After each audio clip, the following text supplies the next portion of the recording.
In June of 1864, the war between the states was entering its final year, and one of the main thoughts that occupied President Abraham Lincoln's mind was the part played by Rome in the war.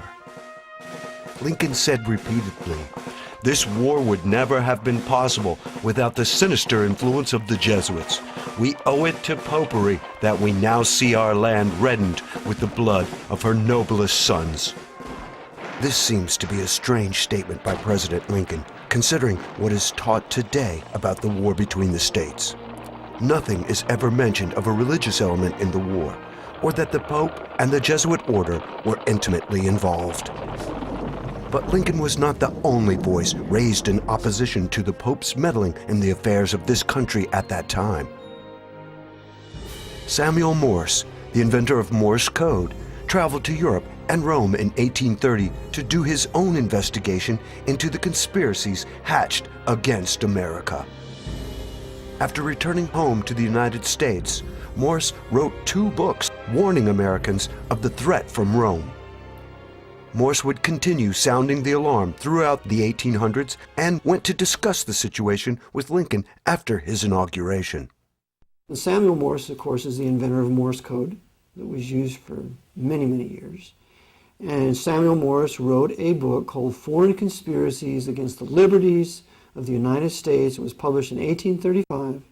And he shows in that book that the Holy Alliance and the Leupold Foundation out of Austria, controlled by the Jesuits, and the Jesuits themselves were the agents to overthrow the liberties of the United States, the Federal Republic of the United States, and to replace it with a papal centralized government as the Vatican is run.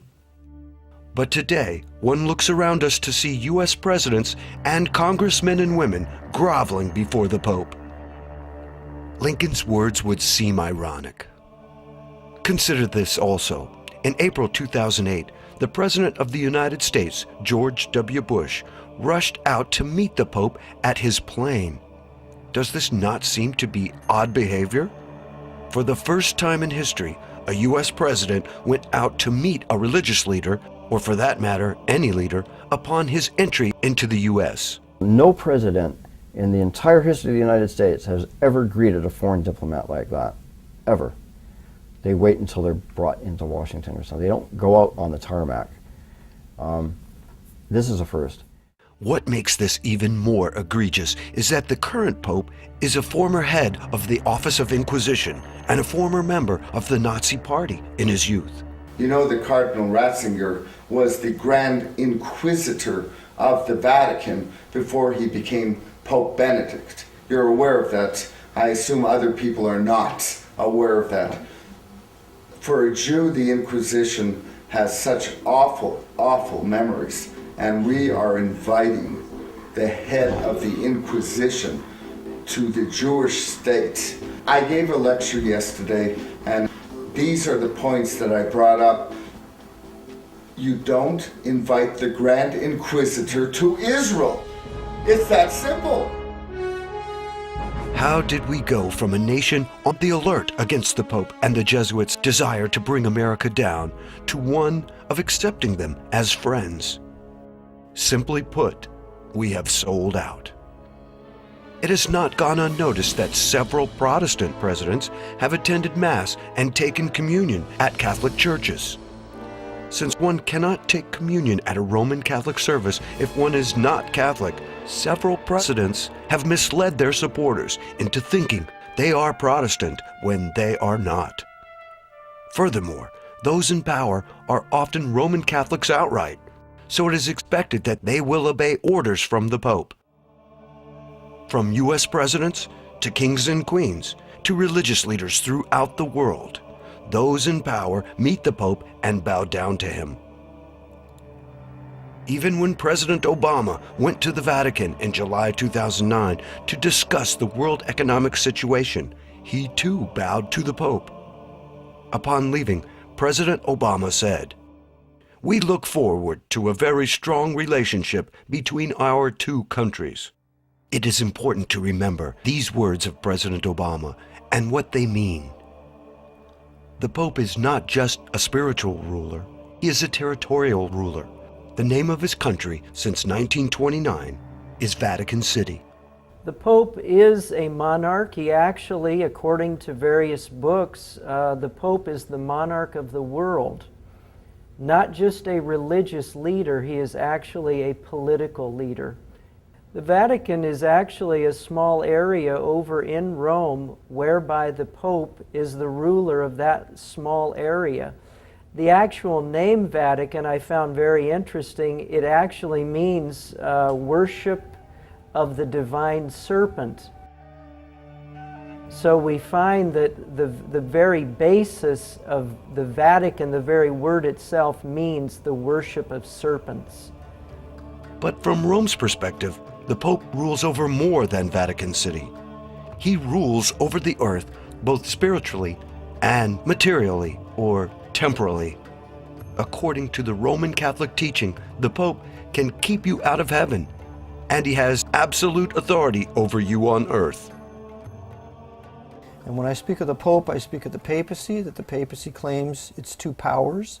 Its first power is universal spiritual power over all individuals, that every person must be subject to the spiritual power of the Pope, that there is no salvation outside of the Catholic Church, which is the doctrine of the Council of Trent, as reaffirmed in the documents of Vatican II of the 1960s. It's still in the books of canon law.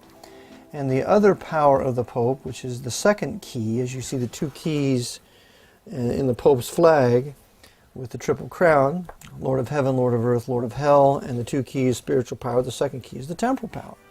And the temporal power is this, that the Pope believes he has the right to rule the government, the civil government of every nation. That temporal power has never been denied, it's never been disclaimed. But there is no question that the Pope wields both swords, both a spiritual sword that the public sees, as well as a political sword which most people do not see. So it is very interesting and unsettling to those who love freedom and the right to worship God as one sees fit, to see our leaders submitting to the Pope of Rome.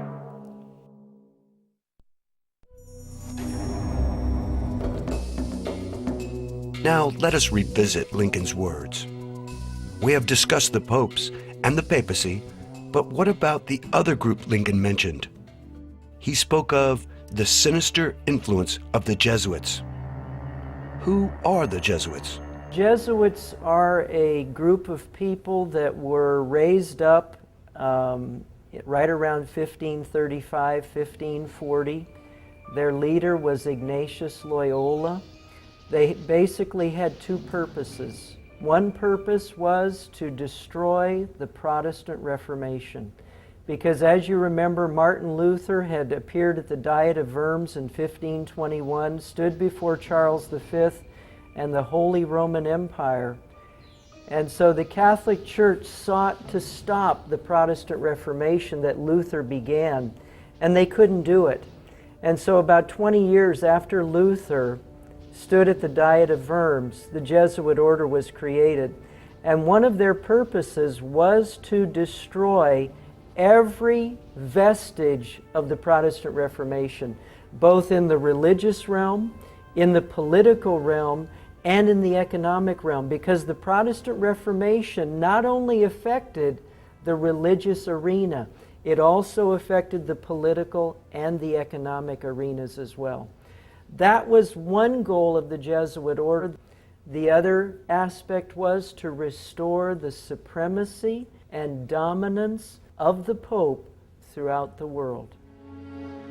The Jesuit order has directed popes concerning policy, both foreign and domestic, since 1540, in particular since the Council of Trent. The Council of Trent, indeed, it started in 1545. It went for the next 18 years. That doesn't mean that they stayed there for 18 years. They met in different places, but over that period of time, the various leaders of the Catholic Church and the newly formed Jesuit order would come together from time to time and discuss how the Catholic Church would respond to the teachings of the Protestant Reformation. Would they accept them, or would they completely reject them?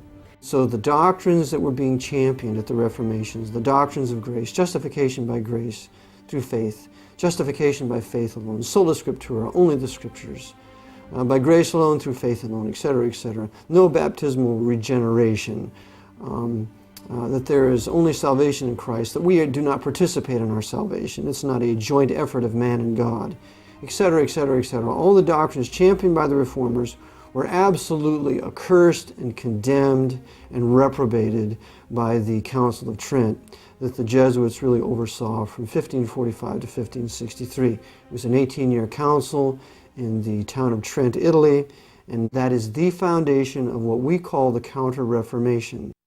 And the Council of Trent laid out the focal point, the direction that the Catholic Church would go for the next 4 centuries. Basically, at the Council of Trent, they decided that tradition and what the church fathers of the Catholic Church taught would continue to be the sole authority in the Catholic Church. Now, of course, there's other aspects of that, other teachings that branch off from that, but that is the basic sum of the Council of Trent, that tradition would still rule the Catholic Church. The anathemas that they have come out with that came from the Council of Trent to destroy heretics, to destroy those who would uphold the Word of God, those still live today. That's correct. The papacy has not rescinded any of the curses set forth in the Council of Trent. In fact, the Council of Trent ends and says, "Accursed be all heretics. Accursed, accursed."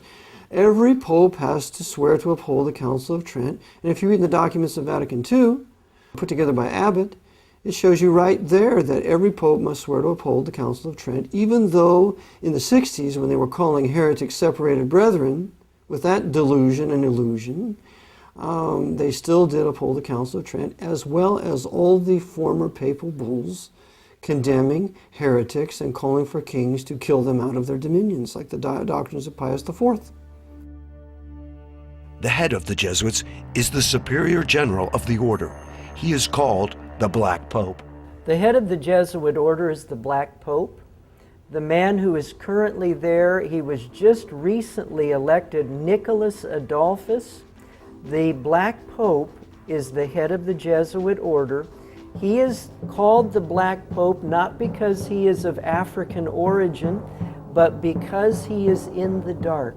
We see the white Pope, we see Pope Benedict XVI, because he's visible and all the world knows who he is. But the Black Pope remains in the dark, behind the scenes, and so few people know he even exists. But that's why he's called the Black Pope, and he's the one who heads the Jesuit order. There is an ongoing war against anyone who resists the power of the Pope. And this war is directed by the Jesuits. This war is not waged openly by the Jesuits. The Society of Jesus moves in the shadows. They infiltrate and get others to do the dirty work of assassination. If armed conflict is needed, they use the army of one nation to bring a disobedient nation to its knees. The Jesuits would do that very thing. They were very intelligent. They're still very intelligent people. What they would do is they would infiltrate, they did it through economics, through the merchants. They would then come in, start teaching. They were very wise people. They would then infiltrate not only into schools, but they then would infiltrate into local government and then rise up to higher government officials. We find that repeatedly in the book by Avril Manhattan called Vietnam, Why Did We Go?, where he talks about how they followed this exact plan throughout Southeast Asia. They did it in Japan, they did it in China, they did it in Korea, they did it in Vietnam, they did it all along the Pacific Rim. Well, eventually what would happen, you would have created Catholic cities where all the people in towns would become Catholics. Well, they would then try to put their Catholic ideals onto the major religious populace of a country. In the Far East, of course, the major religious populace would be the Buddhists. So these Catholics in these countries, these converts to Catholicism, they would try to push their Catholicism on their Buddhist friends. And when the Buddhist friends rejected it, the Catholics would start to use force. Well, then the Buddhists would appeal to the local governments, the state governments, the national governments, and then there would be revolution. It got so bad in Japan that in 1639, the Japanese emperor, he said, no more Catholics, no more Europeans will come to our island again. And that ban stayed there for almost 2 centuries. This happened throughout the Far East and in other countries throughout the world. Why has this assault on the non-Catholic world been ignored by most people, especially Protestant ministers? Billy Graham he didn't protest towards the latter part of his life. For the first part, I think he was solid when he first started. But along around the early 60s, his voice was silenced. Robert Schuller, Paul Crouch, Hal Lindsey, Pat Robertson, James Dobson, all of these men, they're not protesting. What they have become are agents of Rome. I remember back when I was starting my student teaching, I was teaching 7th grade history to young people talking about the Pilgrims and Puritans coming over to America. The book said absolutely nothing about why they were coming to America. And I was just reading, and I've got a book here called the Rothschild Money Trust, and also a book about the Rockefellers, the Rockefeller File by Gary Allen. But these people have set up trusts, and they have rewritten the history books. They have rewritten the history books so that the 7th grade history book that I was teaching out of said nothing about the Reformations. We have to remember that the papacy, specifically the Black Pope, controls all high-level Freemasonry. That includes the Pope's Masonic Jewish Zionist running his Kingdom of Jerusalem. That includes the top Freemasons in this country, especially the temple there in Washington, D.C. That includes all of your big evangelists. For example, Billy Graham is a 33rd degree Freemason. Now, I know the Billy Graham organization denies that, but it's still the truth, because we know, according to the honest 33rd degree Freemason who was truly converted to Christ when he believed the gospel and was saved by the grace of God, his name was Jim Shaw, that when he was inducted into the Order of the 33rd degree in Washington, D.C., he said there were 2 former presidents there on in that council, and one of them was Gerald Ford, a 33rd degree Freemason who pardoned Nixon, and the other was Jimmy Carter, 33rd degree Freemason. So there they are at the Grand Council. Another one was an international evangelist, which he later told others that it was Billy Graham, because the publisher refused to put Billy Graham's name in there. So Billy Graham was there. So Billy Graham is nothing more than the high-level Masonic shill for the papacy, which is also fraught with Freemasons if you read the book In God's Name by David Yallop. And so we talk about Robert Schuller, for example. Robert Schuller is another 33rd degree Freemason. He went to Rome to get the Pope's blessing to build his Crystal Cathedral. And Robert Schuller is a personal friend of the anti-white, hateful racist Louis Farrakhan, who is another high-level Freemason who runs the Nation of Islam for the Archbishop of Chicago. So we have all these high-level Masonic leaders, black and white, of all these various different religions, working together for agitation among the peoples of this country, but never ever exposing the papacy as the true heart and soul and its real master. All of this sounds incredible. It becomes less so when one examines the oath of the Jesuits. We have to understand that these men have died to their own self-will. It's something a Christian should do. That's the way we should be. We have no life anymore. Our life we're dead with Christ and we're hidden God with Him. When Christ is revealed, who is our life, then we shall be revealed with Him in glory. We need to learn to die to ourselves and count our lives as nothing. That our only purpose is to do the will of our Master. And when He's finished with us, then let us die. The Jesuits have done this, but they do it for the devil. And so they have completely been emptied of their own personalities, and upon the order of their commander will do exactly what they're told. There's no such thing as a disobedient Jesuit. They're all under orders. They've been trained for 15 years. They're soldiers.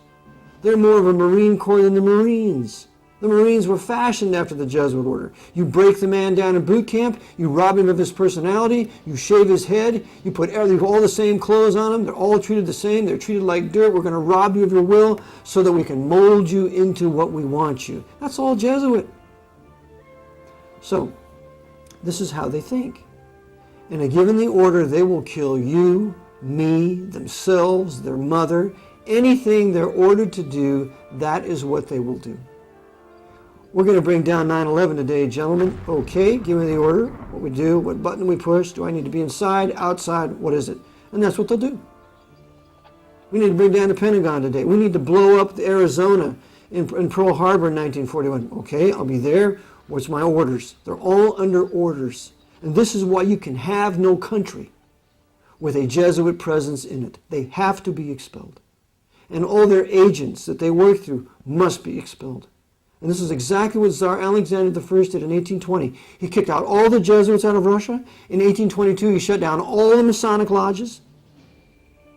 And in 1825, he was poisoned. So this is the Jesuit mindset, and we should read the spiritual exercises. We should read some of their works. We need to read the Jesuit doctrines of regicide, how it's no murder to kill a heretic, how it's okay to lie, cheat, and steal, how it's okay to kill your enemy, how it's okay to kill a woman that you commit adultery with. If she should want to tell on you, you can kill her. It's all right in there in their canon law. It's okay to steal. The whole world is their candy shop, where they can steal everything they can get their hands on to consolidate it under the power of the Jesuit order. And if that means killing kings or sinking ships, even if it causes their own death, they do it for the greater glory of God. Ad majorem Dei gloriam. When a Jesuit priest is elevated to a position of high command, he is administered what is called the Jesuit Extreme Oath of Induction. This oath has been called the Fourth Vow, or the Blood Oath, given to those in the Society of Jesus besides the traditional vows of poverty, chastity, and obedience. A copy of the Extreme Oath can be found in the Congressional Record. I want to read a statement to you, which is the Jesuit Oath. It says, this is the Jesuit Oath. I do further promise and declare that I will have no opinion or will of my own, that's from the Spiritual Exercises of Loyola, or any mental reservation whatever, even as a corpse or cadaver, but will unhesitatingly obey each and every command that I may receive from my superiors in the militia of the Pope. I furthermore promise and declare that I will make and wage relentless war, as I am directed to do, to extirpate and exterminate Protestants and liberals from the face of the whole earth.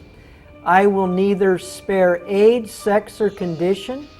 I will hang, burn, waste, boil, flay, strangle, and bury alive these infamous heretics, rip up the stomachs and wombs of their women, and crush their infants' heads against the wall, in order to annihilate forever their execrable race. And then it goes on. The point being, throughout the history of the Jesuit order, they will shoot, They will burn, they will flay, they will do whatever it takes to destroy anybody who stands in the way of what they want to do. In 2009, the Jesuit general was confronted about the oath. One of the things in your Jesuit high oath, I think it says something about, furthermore, you promise to declare that we'll, at the first opportunity, seek war at any opportunity against heretics, Protestants, liberals. What is that? See here? And that will spare neither age nor sex nor condition, and I will hang, waste, boil, flays. You've never seen this before? No, I've never seen it. Strangle, bury alive, and it's horrible. And I was like, look, it's in the congressional record. Thank you very much. Thank you for coming. Does the oath and activities of the Jesuit reflect anything Christian? Or is it as Jesus said, "Beware of false prophets, which come to you in sheep's clothing, but inwardly they are ravening wolves"? What else do we know about the Jesuits? They have been thrown out of 83 countries over the last 500 years. That is correct. 83 countries have physically removed them. And why was it necessary to remove them? In a word, power. The Jesuits have throughout history sought to take over and control every country in which they reside. Since their beginning in 1540, the Jesuits' power grew until they controlled the papacy, the Roman Catholic Church, and many of the governments of the world. In 1773, all of that changed. One by one, countries began to expel the Jesuits from their borders. This culminated in the suppression or abolishment of the Jesuits in 1773. In that year, Pope Clement XIV officially disbanded the order forever. This providential act enabled a nation based on religious liberty to be formed, the United States of America.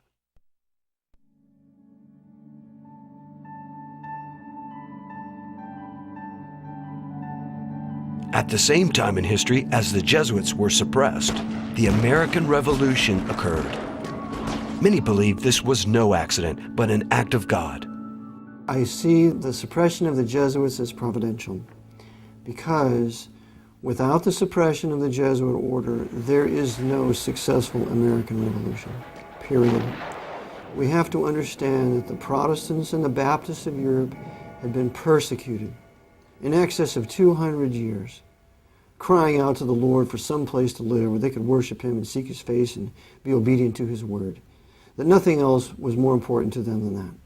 And so as a result, the Lord answered their prayers and opened up North America to them in the 1600s, but ultimately to get a government that would protect them in their rights of freedom of worship, freedom of press, freedom of conscience, freedom of self-defense, in what came to be the American Bill of Rights and then, of course, the U.S. Constitution. So without the suppression of the Jesuit order, there is no escape for us out of Europe into North America to start a free nation where we can worship God according to the dictates of our conscience. As the Americans were determining and setting up a constitution where Protestant principles would reign, where freedom of religion would reign, where people would have the right to bear arms, where people would have a right to a fair trial, where all of these principles are being laid down, the Jesuit order is abolished. If the Jesuit order had not been abolished in 1773, and as they watched a Protestant country rising up in the Western Hemisphere, the Jesuit order would have used not only England, who they did use in the American Revolution, they would have used France, they would have used Spain, they would have used Portugal, because those were all Catholic countries. They would have used all those countries to destroy this growing Protestant nation, and it would never have been established. Having had their power and influence greatly diminished, the Jesuits were unable to stop the American colonies from establishing a Protestant republic. That is to say, the Jesuits were in no condition to coordinate a crusade against the new Protestant Republic as they had done with England in 1588 by using the Spanish Armada. But the Jesuits had one ace in the hole. Many of the founding fathers were deists and Freemasons. They attended church services and publicly paid homage to the God of the Bible. But in reality, they did not believe in miracles or the divinity of Jesus Christ. Their God was the great architect of the universe, not the God of the Bible. Thomas Jefferson went so far as to create his own Bible by cutting out verses he agreed with and pasting them into a blank book. The verses Jefferson believed in were those where Jesus speaks of morality and loving others. Miracles, such as the virgin birth or Jesus' resurrection, were omitted since they were considered fables. Freemasons like Benjamin Franklin and Thomas Paine had little regard for the divine, miracle-working Jesus of the Bible. Thomas Paine, author of the famous pamphlet Common Sense, wrote a book called The Age of Reason. In it, Paine says, Jesus Christ wrote no account of himself. The history of him is altogether the work of other people. And as to the account given of his resurrection and ascension, it was the necessary counterpart to the story of his birth. His historians, having brought him into the world in a supernatural manner, were obliged to take him out again in the same manner. Thus, when it came time to create a document that would unite these colonies into one country, the Jesuits had an idea many preferred. It was called religious liberty. The First Amendment to the Constitution would allow all religions to exist in America, not just religions based on the Protestant Bible. In the new American Republic, Roman Catholicism was allowed to coexist with the Protestant denominations, as well as the deistic Freemasons. But most importantly, the Roman Catholics were allowed to vote just like any other citizens. This was key, as we shall see later on. For as their numbers increased, Roman Catholics could put in power other Roman Catholics, or those who were sympathetic to them, and change the nation from within. After the Revolutionary War, voting rights of Catholics did change. We know that one of the signers of the Constitution was a Roman Catholic. There was only one, Mr. Carroll, but nonetheless it made it look like a place for Roman Catholics to come, as well as Protestants to have religious liberty, which is absurd. The Roman Catholic people had been used by the priests to kill us for centuries, and so why not stay in Europe? Well, they were being used by the Jesuits to come here to ultimately then take over political power and then submit North America to the feet of the Pope. Turning from the happenings with the American colonies, let us take a moment to investigate what the Jesuits were up to in Europe after their suppression. As we might guess, the Jesuits were not idle. They decided to seek revenge against those who had turned on them, specifically a traitorous Pope and the Catholic monarchs of Europe. In 1774, a year after the Jesuits were disbanded forever, Pope Clement XIV had suppressed the Jesuits, and a short time later he was poisoned. Poison is a big thing with these guys. Pope Clement stated, "Alas, I knew they would poison me, but I did not expect to die in so slow and cruel a manner." A post-mortem examination of his body revealed the presence of a poison. Thus, the Jesuits rid themselves of a troublesome pope. The vendetta on the Catholic monarchs of Europe was approached in a less obvious manner.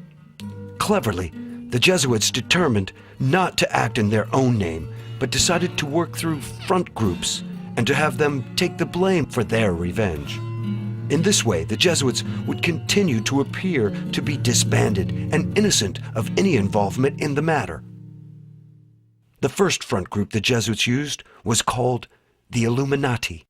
The Illuminati was organized in Bavaria by a Jesuit professor, Adam Weishaupt, on May 1, 1776, just 3 years after the Jesuits were disbanded. Many sources only casually mention that Weishaupt was a former Jesuit, and they usually state he was an ex-Jesuit. In reality, Weishaupt never left the order. As for the order itself, it never was truly disbanded. In Bavaria, when the Illuminati was founded in 1776 by Adam Weishaupt, Weishaupt is used by the Jesuits then to continue the work of the Jesuit order under another name. Weishaupt never repudiated the Jesuits. That's a lie of many, many conspiratorial historians controlled by the Pope. They want to create this dichotomy between the Illuminati and the Jesuits. Never fall for it. Weishaupt was operating under orders from a superior, Ritchie at the time, who was the general, then later another superior. But Weishaupt then enters into an alliance with the House of Rothschild. So now we see the Rothschilds, the Jewish Rothschilds, Red Shield, become the bankers for the Jesuit order during the upheaval we will know as the French Revolution and Napoleonic Wars. So this alliance between the Jesuits and the House of Rothschild, these high-level Masonic Jews, is very important to realize at this point because we have to live with it and deal with it today. Also, Bavaria is the stronghold of the Jesuits. There was a huge inquisitional torture chamber there in Nuremberg. Interesting that the Nuremberg trials of the Nazis would be held there. And the very principles of the Illuminati, the way the organization was run, it's the very principles of the Jesuit order. And that's found in Nesta Webster's book called Secret Societies. In 1814, Francois Charles de Berkheim reported on Germany's secret societies and stated, "The oldest and most dangerous association is that which is generally known under the denomination of the Illumines, and of which the foundation goes back towards the middle of the last century.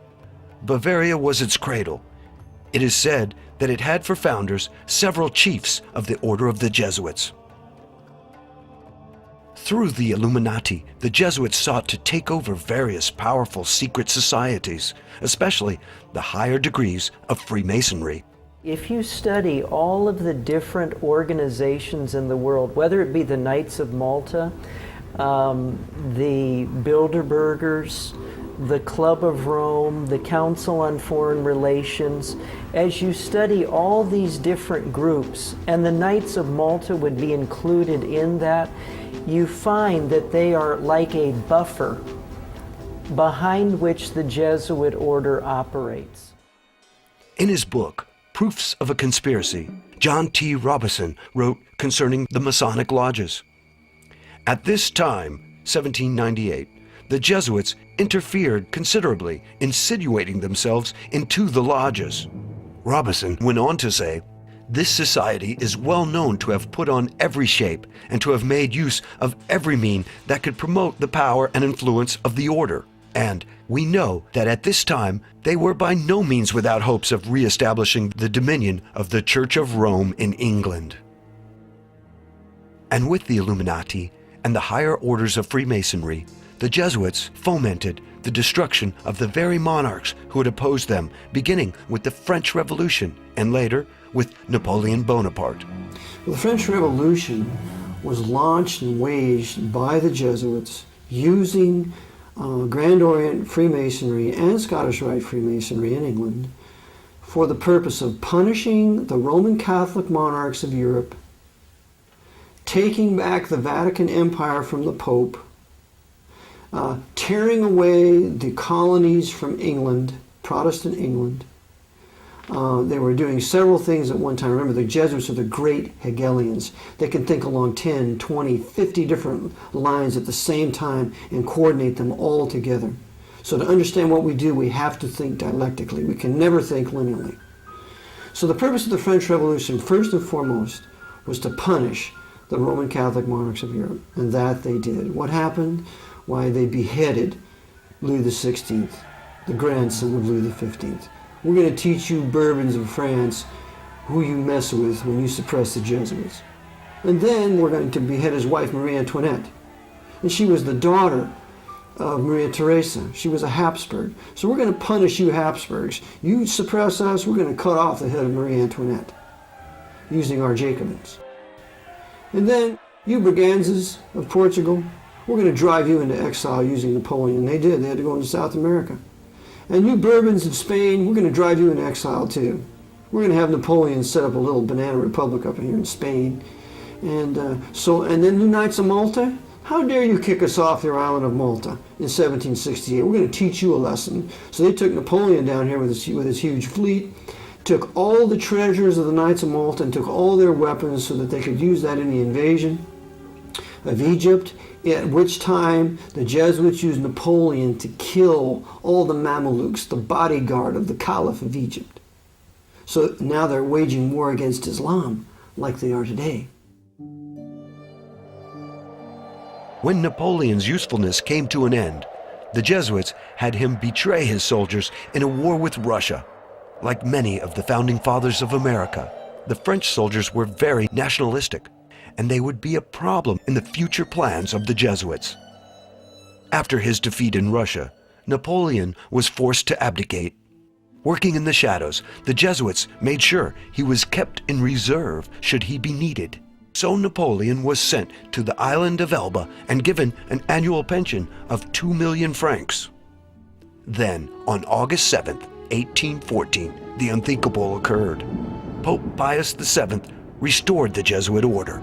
The Jesuits were revived in 1814 with the papal bull by Pope Pius VII, which brought them back into existence. The suppression of the Jesuits was to last forever. It only lasted 41 years. Former U.S. President John Adams wrote to Thomas Jefferson in 1816 about the rebirth of the Jesuits and the danger they posed to America. Adams stated plainly, "I do not like the resurrection of the Jesuits. They have a general now in Russia, in correspondence with the Jesuits in the United States, who are more numerous than anybody knows. Shall we not have swarms of them here, in as many disguises as only a king of the gypsies can assume, dressed as painters, publishers, writers, and schoolmasters? I have lately read Pascal's letters over again, and 4 volumes of the history of the Jesuits. If ever any congregation of men could merit eternal perdition on earth and in hell, it is this company of Loyola." Jefferson replied back to Adams, "Like you, I disapprove of the restoration of the Jesuits, for it means a step backward from light into darkness." Coincidentally, the restoration of the order occurred 1 month before the first meeting of the Congress of Vienna in 1814. The Jesuits were deeply involved in this meeting. When the monarchs of Europe began fighting among themselves, the Jesuits manipulated the circumstances to bring Napoleon back for an encore performance, the famous 100 Days. The monarchs gathered in Vienna came to terms quickly in order to meet this renewed threat, the Jesuits' careful manipulation of the events being played out like a chess game. Again, it must be remembered that the Society of Jesus never wanted to do away with kings. The Jesuits only wanted to punish those who had suppressed the order.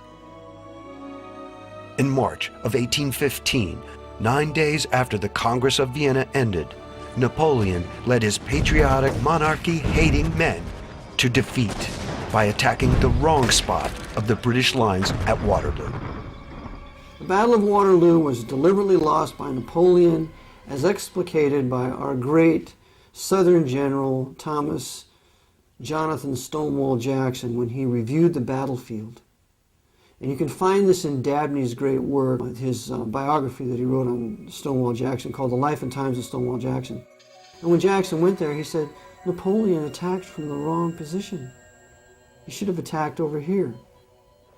And that's exactly what happened. Napoleon deliberately sacrificed his army at Waterloo so that there would be the least amount of true patriots in France to resist the return of King Louis XVIII into France, who immediately restored the Jesuits and restored the Inquisition. Having no further need of Napoleon, the Jesuits made sure he was sent far away to the island St. Helena in the South Atlantic. While there, he was poisoned and died in 1821. In his memoirs, Napoleon maintained his loyalty to the Catholic Church, but had this to say about the Jesuits. The Jesuits are a military organization, not a religious order. Their chief is a general of an army, not the mere father abbot of a monastery. And the aim of this organization is power. Power in its most despotic exercise, absolute power, universal power, power to control the world by the volition of a single man.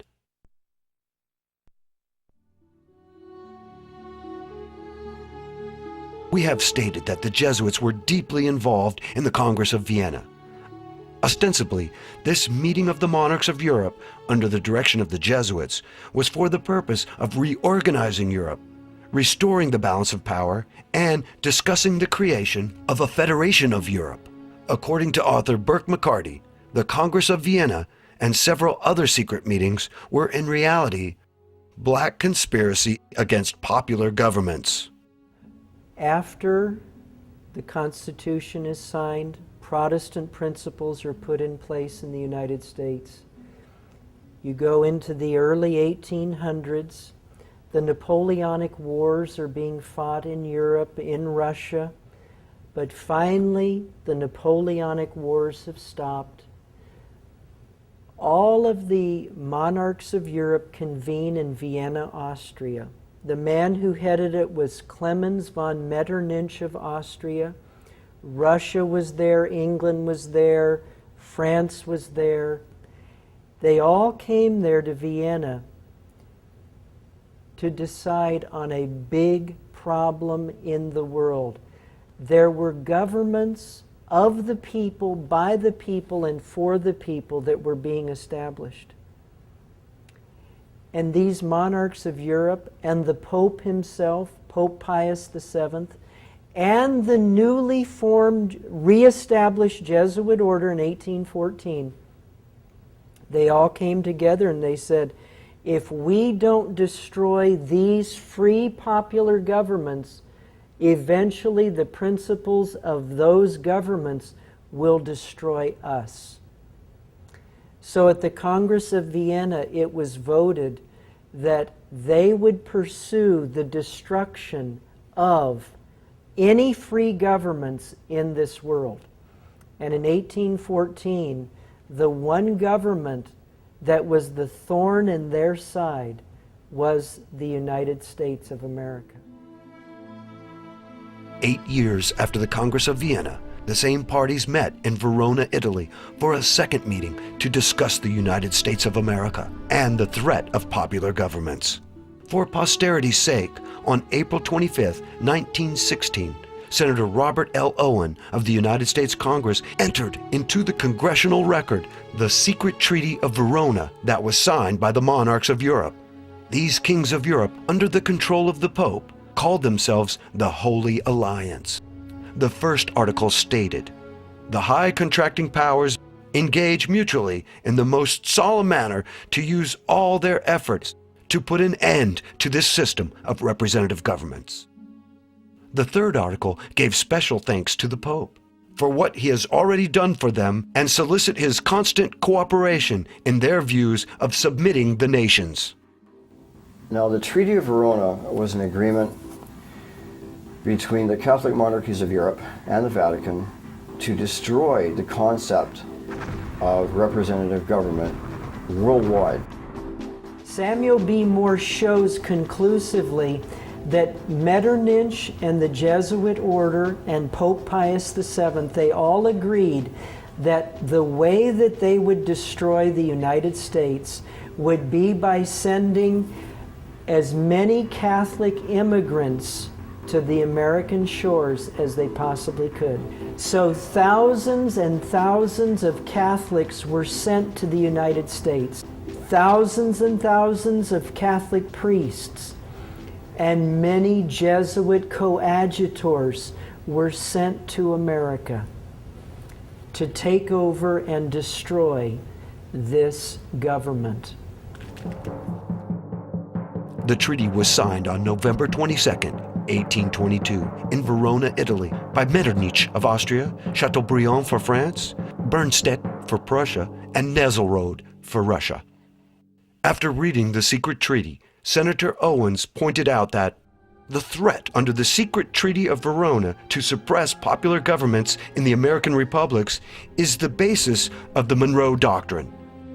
This secret treaty sets forth clearly the conflict between monarchical government and popular government, and the government of the few as against the government of the many. Because of the congresses at Vienna and Verona in 1814 and 1822, there was an English statesman who was at both of those meetings. His name was Lord George Canning. And in Burke McCarty's book called The Suppressed Truth About the Assassination of Lincoln, it says in there that George Canning warned the United States government as to what was going on. Canning was in contact with a man by the name of John Quincy Adams, who was a congressman at that time. He wrote to Adams, he said, "The monarchs of Europe, the Pope, and the Jesuits are planning to destroy America." Quincy Adams took the information to the president at that time, a man by the name of Jim Monroe. We know him as James Monroe. James Monroe took the information, wrote to a former president who was still alive at that time. The man's name was Tom Jefferson, who was in retirement at Monticello. Jefferson wrote back to Monroe and he said, "This is the greatest affront to America since the Revolution." He said, "We need to do everything we can to oppose and stop this holy alliance set up by the monarchs of Europe, the Pope, and the Jesuit order." In his letter to Monroe in 1823, Jefferson said he did not want to pass up an opportunity of declaring our protest against the atrocious violations of the rights of nations by the interference of anyone in the internal affairs of another, so flagitiously begun by Bonaparte and now continued by the equally lawless alliance calling itself holy. America's response to these two congresses was James Monroe's State of the Union address called the Monroe Doctrine, where he told the powers of Europe, he said, "You stay over there, you fight your wars in Europe, we'll stay over here. If you ever colonize in the Western Hemisphere, we will consider it an act of war." That was the Monroe Doctrine. But in our history books today, we read nothing of the role of the Pope and the Jesuit order to destroy America. Nothing is in our books today to that effect. But that's why the Monroe Doctrine was written. The Jesuits convened a meeting in Chieri, Italy in 1825 to discuss tactics for dealing with the Protestant nations. Unknown to the 13 Jesuits gathered for this clandestine meeting, a young novice named Leone was in the adjoining library. Leone could not believe his ears and began to take notes of what was being said for posterity. An English translation appeared in 1848. What Leone heard was no less than the Jesuit plan for world domination and the destruction of heretics, especially the heretics in Protestant America. As to the Jesuit plan for world government, you well know that what we aim at is the empire of the world. As to their plan for working in secret, let us prefer a secret war, which, though less brilliant, is more sure to bring us the advantage. Let us shun too much light. As to the Pope, also known as the Vicar of Christ, we may say that God designs for extermination, like the Canaanites, all the nations that obstinately refuse to enter into the unity of the Church, and that the Vicar of Jesus Christ is appointed to execute these judgments in due time. As to Protestant and non-Roman Catholics who do not join Rome, we have, however, one source of rejoicing. We cherish at the bottom of our hearts this principle that whatever does not unite with us must be annihilated. That Protestantism must therefore be utterly abolished. As to the Bible, then the Bible, that serpent which, with head erect and eyes flashing fire, threatens us with its venom whilst it trails along the ground, shall be changed again into a rod as soon as we are able to seize it. And what wounds will we not inflict with it upon these hardened pharaohs and their cunning magicians? The Monroe Doctrine was ratified in 1823. The Jesuit meeting in Chieri, Italy, took place in 1825. 1 year later, John Adams and Thomas Jefferson died on the same day. Both of these former presidents and defenders of the Constitution died on July 4th, 1826. What are the odds that these two men, so critical to the birth of the United States and enemies of the Holy Alliance, the Vatican, and the Jesuits, would die on the same day? The day they died was the 50th anniversary of the adoption of the Declaration of Independence. Autopsies were not performed on the former presidents, and it was assumed that they died of natural causes. Another strange coincidence would be the death of James Monroe on yet another 4th of July in 1831. Monroe left office in 1825 and supposedly died of tuberculosis 6 years later. It should be noted that the symptoms associated with arsenic poisoning, difficulty in breathing, dryness and tightness of the throat, seizures, and burning pain, are similar to those of tuberculosis. George Morgan commented on these strange circumstances in his book, The Life of James Monroe. Morgan states, "As John Adams and Thomas Jefferson had died on the 4th 5 years before, Monroe's death added to the wonder, as though a power aloft had taken cognizance of the peculiar patriotism of these mortal men and had translated them." Is it possible that the power aloft was not from heaven and was not benign? Perhaps this power was not looking at the nationalism and patriotism of these men with joy as much as with a vengeful eye, as the Jesuit oath clearly states. A Jesuit vows to make and wage relentless war, secretly or openly, against all heretics, Protestants, and liberals, as I am directed to do, to extirpate and exterminate them from the face of the whole earth. That when the same cannot be done openly, I will secretly use the poison cup, the strangulation cord, the steel of the poniard, or the leaden bullet. Others have even pointed out George Washington's sudden death in 1799 as very suspicious. There is evidence that the Jesuits assassinated a few American presidents before the war between the states. The first president they assassinated was George Washington. He was poisoned with anthrax. One of his 3 attending physicians was behind that poisoning. Remember, from the day he took sick to the day he died was a mere 2 to 2.5 days, according to Headley's great work, The Life of Washington.